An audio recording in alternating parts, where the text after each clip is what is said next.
On the news, Lai Mohammed cries destruction caused by insurgency in Borno State.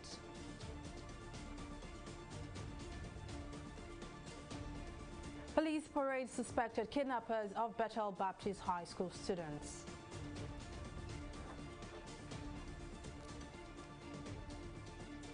And world leaders agree on inclusive Afghan government.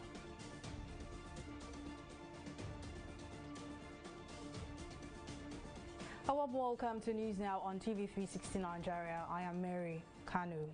The Minister of Information and Culture, Lai Mohammed, has lamented the rate of destruction of public infrastructure in Borno State and other parts of Nigeria. At a town hall meeting in Maiduguri to address the destruction of power and communication infrastructure in Maiduguri, Borno State on Thursday, Lai Mohammed said the destruction is worse than he had imagined. The minister, who admitted that massive infrastructure deficit is among Nigeria's biggest challenges, however, said the President Muhammadu Buhari-led administration has deliberately adopted an inclusive infrastructure provision framework that spreads to all sections of the country. Meanwhile, the federal government says it has succeeded in blocking and identifying terrorism financiers in Nigeria. The Attorney General of the Federation and Minister of Justice, Abubakar Malami, made this known while speaking on the sideline of the United Nations General Assembly in New York. Although he did not mention those identified by the federal government, he gave an assurance that they would be prosecuted. The terrorist funding and financing has indeed been crippled substantially, and that eventually translated to some major improvements being recorded as far as crippling the strength of terrorists is concerned within the nation. You can see visibly that we are indeed witnessing tremendous successes associated with the Boko Haram, which translate to significant dissemination of the Boko Haram terrorists. They have been decimated to a larger extent, to a larger degree. You can see what is unfolding as far as the Northwest bandits, banditry activities are concerned as well. They are as well being decimated to a larger extent, to a larger degree. All these are indeed the effect of the effect of what we have done. We have succeeded in doing in terms of identifying the in terms of blocking the terrorist financing and funding. So as far as that aspect is concerned, we have succeeded, one, in identifying those that are responsible for funding, two, blocking the leakages associated with funding, and then three, embarking on aggressive investigation that is indeed impacting positively in terms of the fight against terrorism. Children remain one of the major casualties of the Boko Haram insurgency in Nigeria's northeast, with latest statistics by the United Nations showing that over 300,000 children have been killed in the last 12 years. According to a statement jointly released by the European Union, EU and the United Nations Children's Fund UNICEF, about 5,129 out-of-school children are currently battling mental health challenges as a result of the conflict in the north. A recent mental health and psychosocial support needs assessment of conflict-afflicted children in the northeast revealed pervasive psychosocial distress manifesting as high levels of anxiety, suspiciousness, anger, aggressiveness, and hypervigilance. In response to this, both the EU and UNICEF say they are working together to provide community-based psychosocial services aimed at improving children's mental health.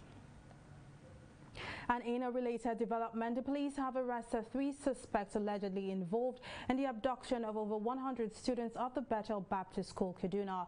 The suspects, who were paraded by the First Public Relations Officer Frank Omba at the headquarters of the defunct Special Anti-Robbery Squad SARS in Abuja, explained that they carried out the operation for financial gains. Our correspondent Mojisola Matomi now reports. On July 5th, bandits invaded the Bethel Baptist High School in Kaduna and kidnapped scores of students of the school. At least 90 of the students have so far regained freedom in different batches, while about 31 remain in captivity. The Nigeria Police Force has now arrested some of the suspects linked to the crime. Dressed in military camouflage, the suspected masterminds of the abduction are paraded at the headquarters of defunct Special Anti-Robbery Squad STARS in Abuja, along with some weapons recovered from them. Spokesperson of the Nigeria Police Force explains that the suspects are part of a member gang. We've generated sufficient intelligence and we are closing up on the remaining members of the gang. We just want Nigerians to know that no crime will be no such heinous crime like the kidnap of innocent students will ever be laid to rest until those behind those crimes are arrested and brought to book. Mbadnem proceeds to interrogate one of the suspects. How many of you carried out the operation? How many of you kidnapped the students of Bethel Baptist High School?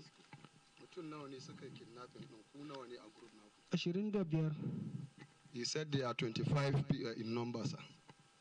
How many of the students were kidnapped?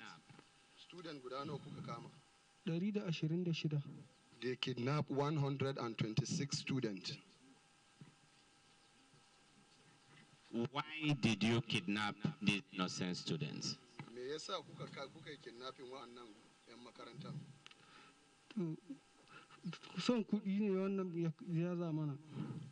He said in need of money, that they need money.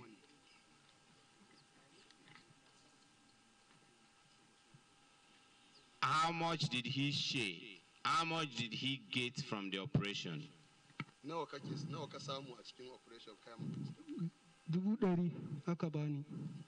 He said he was given 100,000 naira.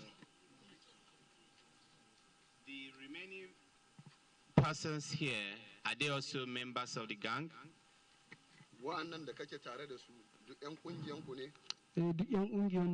He said they are together, they are members of the gang.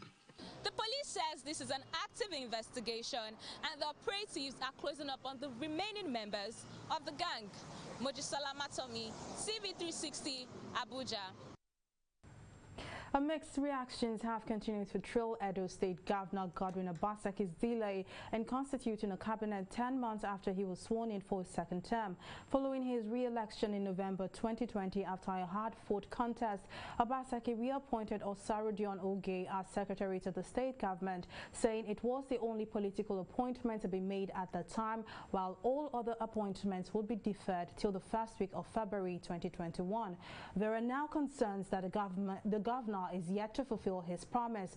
Obaseki has attributed the delay in the formation of his cabinet to his defection from the All Progressives Congress APC to the People's Democratic Party PDP shortly before the election. But could this be the real reason? Well, joining us on the news now to shed more light on this is Omori Aigbe, a political affairs analyst. So thank you for joining us on the news. Now, why do you think Governor Obaseki is taking this long to constitute a cabinet? Thank you, and thanks for that question, because it is important to look historically. When President Buhari was elected in 2015, and it took about 6 months to put up a cabinet, everyone was shouting and asking that you cannot run a nation alone as one man. And after all of the pressure, President Buhari, sometime around September or thereabout, put up a cabinet, and that was an effective one. Take it or leave it. The governor of the state cannot run a state effectively without those commissioners. These are constitutional authority that is embedded in our grand norm.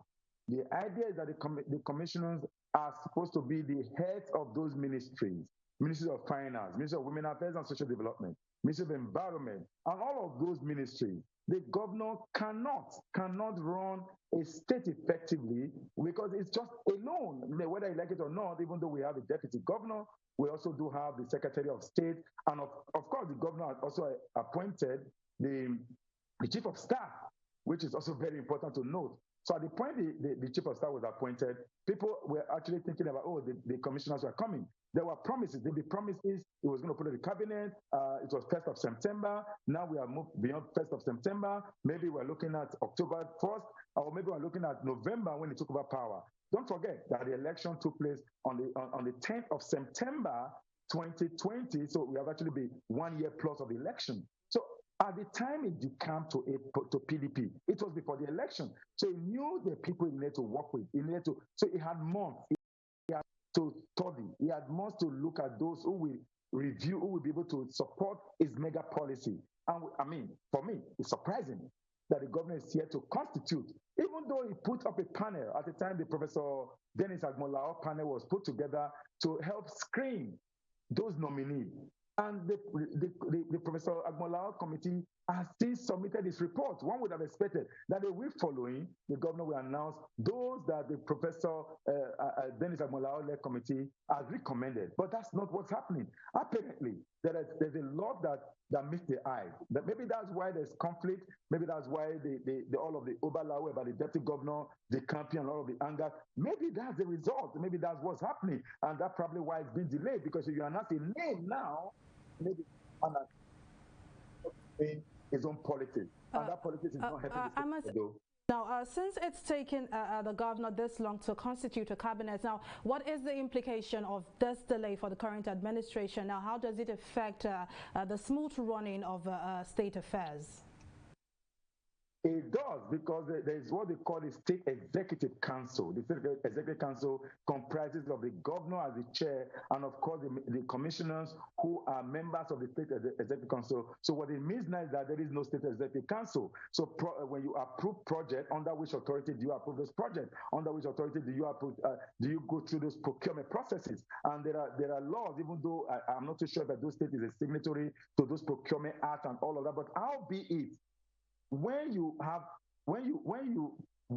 sign up a contract in a certain ministry, it is the duty of the commissioner to follow through and ensure that those contracts are well implemented. So when you don't have one in place, then what you're saying is that the governor needs to be awake to perform all of this responsibility. Meanwhile, the commissioners are actually like deputies of the governors in these respective areas. I mean, you can actually run an effective system without the commissioners, but it will put more burden on the governor. And at the end of the day, it's a system that will suffer for it. Right now, Edo State is seeing it.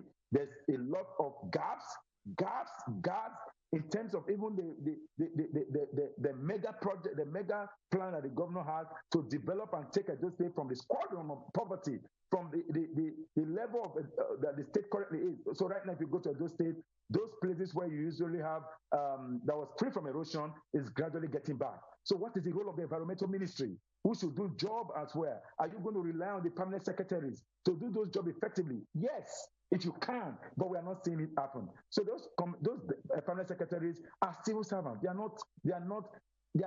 cannot perform the role of the commissioner, because that is a political appointment. It has certain function where the Constitution stated that clearly, just like the ministers, one from each state, the same way with the commissioners, one from each local government, they bring into the table issues that go around the state of affairs. So, for example, the governor may not know what's happening in Akoko Edo, may not know what's happening in Oriomo. Those commissioners bring them to the Executive Council meeting and have a conversation and have a plan to resolve those challenges and bring about development. I'm afraid I have to cut you off here. That's how much we can take on the news. Well, public affairs analyst Amori Aigbe, well, thank you for joining us on the news. Thank you for your contributions.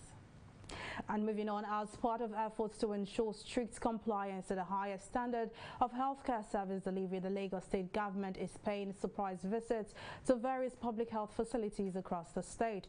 Oregon Primary Healthcare Center received the State Commissioner of Health, Akin Abayomi, where he inspected the center's mode of operation and standard of health service delivery on Thursday. Our correspondent Simisola Adigun has the details.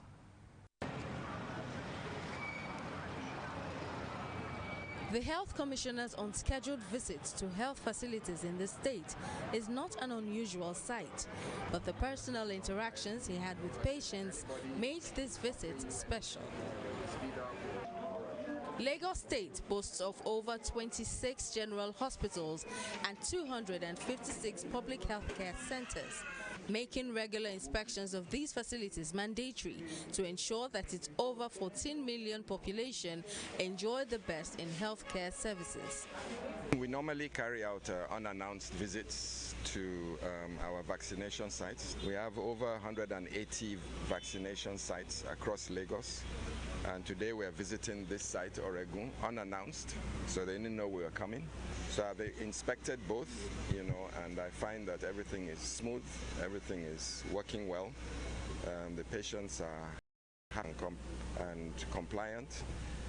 There's, the usual waiting for the process to be registered and then to get the vaccine, and after that you wait a few minutes before you go home. Residents who received their jabs at the center told the health commissioner what their experiences have been like. No problem at all. I actually live at Isheri, but seeing the way things are being done here, someone told me about this vicinity and I came and everything was properly done. Instead of having it at my neighborhood, I decided to travel all the way from Isheri to this place to tell you that this place is very conducive and they answer people the way it should be done. Lagos State has so far vaccinated over 400,000 of its population, an achievement officials say does not disrupt regular administration of healthcare delivery. The vaccination process is in no way affecting our normal routine process clinical activities. We just had, today is one of our immunization days. We have done the immunization in the morning. That's for clinic mothers, and some of these clinic mothers, we encourage them to come for their own vaccination as well. When they come like that, even other people, when they come like that, we do check them up for routine, what's it called, the BP check, and we ask them questions in line with diabetic risk to ensure that at least we are doing an holistic job, not just for vaccination against COVID-19 alone. To speed up its vaccination drive, the federal government is proposing carrying out inoculations in religious centers. But the State Health Commissioner, Akin Abayomi, says at the moment, only designated healthcare centers and hospitals are permitted to carry out the exercise in Lagos State. Semisola Adigun, TV360, Lagos. Lagos State Governor Babajide Sanwo-Olu has urged women to take advantage of the numerous mother and child-friendly initiatives the state is offering. Sanwo-Olu made the appeal at the launch of the state's Mother, Infant and Child Program, an initiative aimed at reaching out to indigent women to ensure they are catered for during pregnancy to ensure safe delivery. The governor said his administration is committed to improving well-being for mother and child and to drastically reduce child mortality rates. Our target is to reach over 5,000 underprivileged pregnant women who will be selected by doctors and specialists in each of our primary health and secondary health facilities. Also, the benefiting pregnant women are to also receive a quantitative health care and follow-up through home visit by a dedicated team of public and state-approved private community health workers and medical consultants. Each of them will also be given access to a toll-free line with a membership of a social media chat group that will be created at each local government area so that they could have direct feedback, monitoring, and be part of an evaluation process even post the delivery, so that Ministry Office of Civic Engagement can indeed have a proper database and we can continue to monitor each and every of the mother and child. And we'll still do more. I'm sure you are aware that we're building the biggest child hospital in the whole of sub-Saharan Africa, the new Mercy Children's Hospital, which is a 10th-floor children's hospital that will be second to none in the whole of sub-Saharan Africa. This is all about the children, it's all about the mothers, and it's all about their future, to ensure that they believe in us and we do what we say. Well, let's take a break here, but still to come, U.S. doubles COVID-19 vaccine purchases for global sharing. Details of that and more after this break.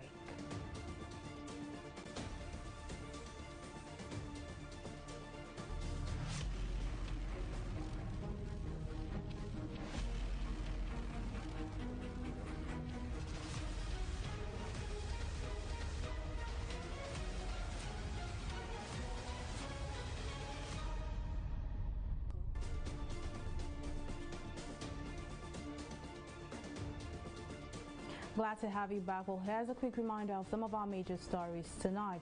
Latest statistics by the European Union and the United Nations Children's Fund has shown that about 5,129 out-of-school children are currently battling mental health challenges as a result of the conflict in Nigeria's north.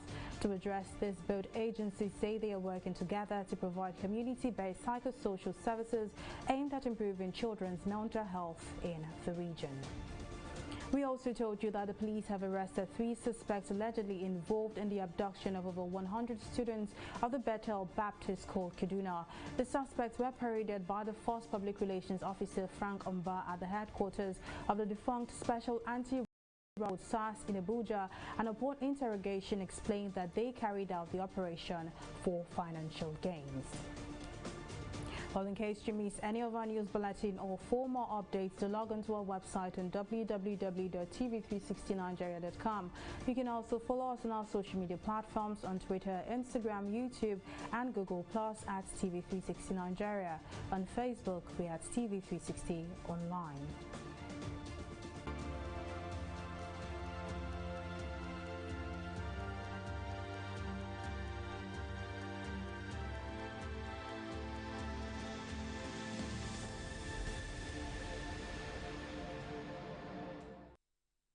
President Joe Biden has announced that the United States will double its purchases of Pfizer's COVID-19 vaccines for low and middle-income countries. Speaking at a virtual international summit on the sidelines of the United Nations General Assembly on Wednesday, Biden said the additional 500 million doses the U.S. is purchasing will all be shipped by this time next year, and stressed the need for global cooperation to defeat COVID-19 and improve preparedness for future pandemics. He further called on wealthier nations to donate, not sell vaccine doses to lower income countries, and announced a partnership with the European Union to work more closely with the bloc on expanding global vaccination.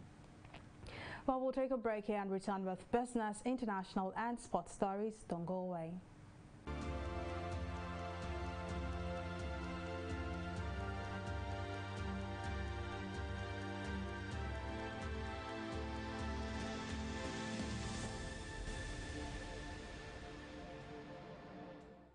In the last 3 years, we have built a multi-purpose center, which is the envy of all in our constituency.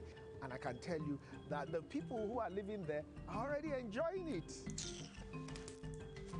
Guy, do you think what this man just said is true? See, I seriously doubt. I'm sure it's one of those their silly lies. And wait, do you know there's a way to find out if these things he's saying is true or not?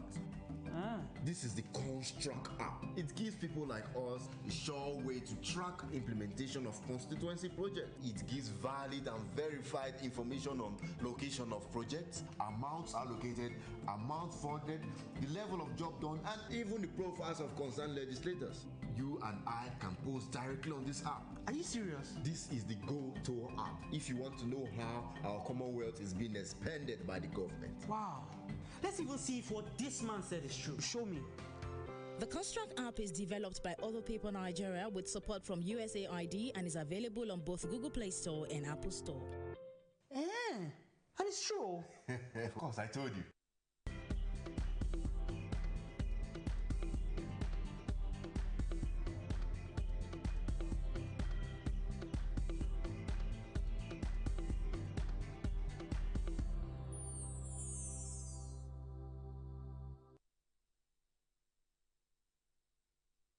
Glad to have you back. Well, up next is business news and stock market review with Folashade Ogurinde. Over to you now, Folashade. Well, thank you very much, Mary. The Senate Committee on Finance has again stressed the need for ministries, departments and agencies of government to curb wastages and jack up their revenue. A chairman of the committee, Solomon Adiola, said this while briefing journalists after the consideration of the 2022-2024 medium-term expenditure framework and fiscal strategy paper on Wednesday. Adiola said henceforth all agencies must come forward with revenue items along with their respective budgets. Some agencies are funding their salaries with loans, and this has been the recurring loans which they've been using to pay over time. And they categorize this loan to be other extraordinary investment which is somewhere and that was not disclosed. Typical example of this agency is the Security and Exchange Commission. We observe that the difference between what they generate and what they pay as salaries is above 5 billion naira. And we felt that this cannot be a normal situation. Even though the Director General of the agency tried to explain before the committee that it's not a trend, that he's trying to address this issue to ensure that it brings it to par, to ensure that what they generate is what they spend. Budget is about estimate and revenue. And we are trying to put a stopping gap that any agencies of the government who is bringing his budget before the national, the budget office must come with a corresponding revenue item. Because these people will not come forward with their own revenue aspect. They only come forward with their budget and say this is what we want to spend this year. And government will have to go back to go and look for revenue to fund this particular budget and generating that same revenue, putting it in their own pockets. Well, we'll take a breather again, and when we return, we'll take a review of how the stock markets performed. Do stay with us.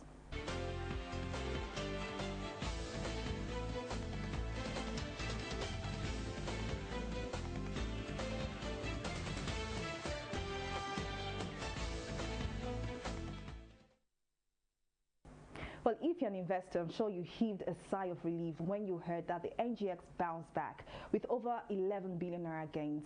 Now, after recording losses for 3 consecutive days of trading, all-share index appreciated by 0.06%, closing at 38,874 basis points. Meanwhile, market cap also reported an improvement, although it still hovers around the 20 trillion naira mark.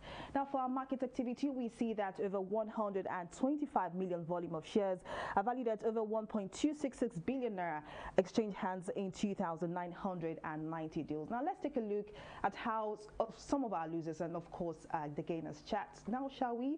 Our 15 equities led by Nigerian Aviation Handling Company PLC and Pharma Deco PLC topped the gainers table with a combined gain of 49 kobo.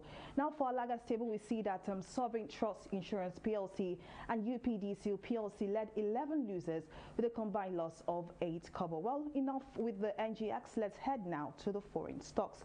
We see that FTSE, of course, is not having a good day. It's closing in the reds at 0.071%.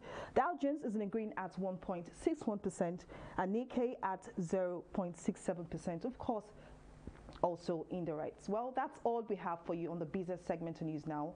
Over to Mary for the rest of the news. Thank you very much for that update, Folashade. And we'll take a break now. And when we return, we'll take the international stories. Stay with us. It's about the files your secretary presented to me regarding the company's salary. Yes, the figures don't seem to add up. I suspect there's some form of a discrepancy. Precisely, sir. Keep the figure that way. That's fraudulent, sir. That's my money. I'm sorry, sir. I can't do that, sir. See how padded your books are. Are you telling me you cannot pad up figures? Sir, padding is against best auditing practices, and it's a form of corruption. It's true. Accountant. You were testing. Thank you, sir. That's it. Bagole. Yes, sir. You are fired. Fine. Yeah. Fine, sir. Rather than watch corruption grow under my watch. Padding is a form of corruption and not in my country, sir. Corruption not in my country. Stop corruption now. Welcome back. Now, on the foreign scene, the 5 permanent United Nations Security Council members on Wednesday found common ground in Afghanistan during the annual General Assembly, with officials saying all the powers would press the Taliban to be more inclusive after their military takeover. U.S. Secretary of State Antony Blinken and the foreign ministers of Britain, France and Russia met in person, while their Chinese counterparts Wang Yi joined virtually for the talks, which lasted just over an hour. UN Secretary General Antonio Guterres, after the meeting, said the Security Council powers seek an Afghanistan where the rights of women and girls are respected and an inclusive government representing all sections of the population. Well, up next is Entertainment Report on News Now.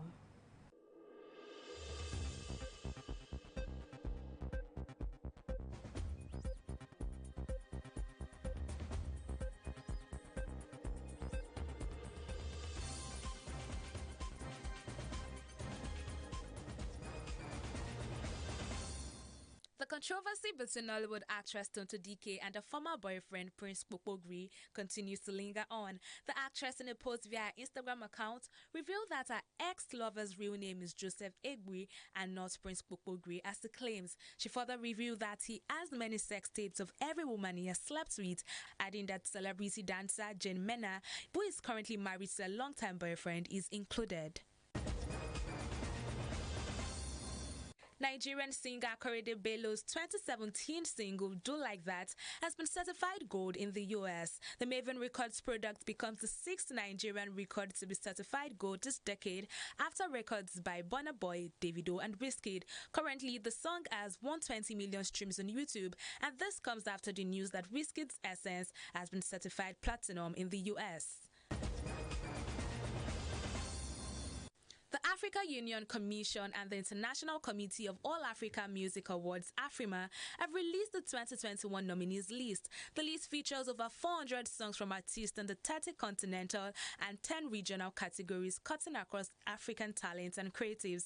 Leading the 2021 AFRIMA nomination scorecard is South Africa's sensation duo Black Diamond with 8 nominations, and Wiz's hit song Essence featuring Thames. Wizkid follows closely with 6 nominations, including Artist of the Year in Africa, Best Male Artist in the Western Africa, and Album of the Year. Also in the group is Omale with 4 nominations, Davido, Patti Rankin, among others.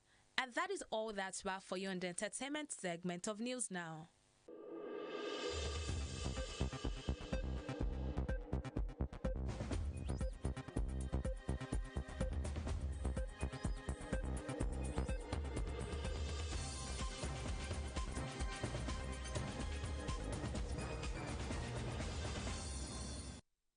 And now in sports, Nigeria's D Tigress have qualified for the semi-finals of the 2021 Women's AfroBasket, beating Ivory Coast 72-56 in their quarter-final match in Yaoundé on Thursday. Nigeria came into the game against Ivory Coast as the overwhelming favourites with an early 24-8 points lead after the first quarter, making it the 3rd consecutive semi-finals at the AfroBasket Women's Championships for the team. The Tigress will now play the winner of the tie between Senegal and Mozambique on Friday, hoping to make it a 3rd consecutive appearance in the final of an AfroBasket championship.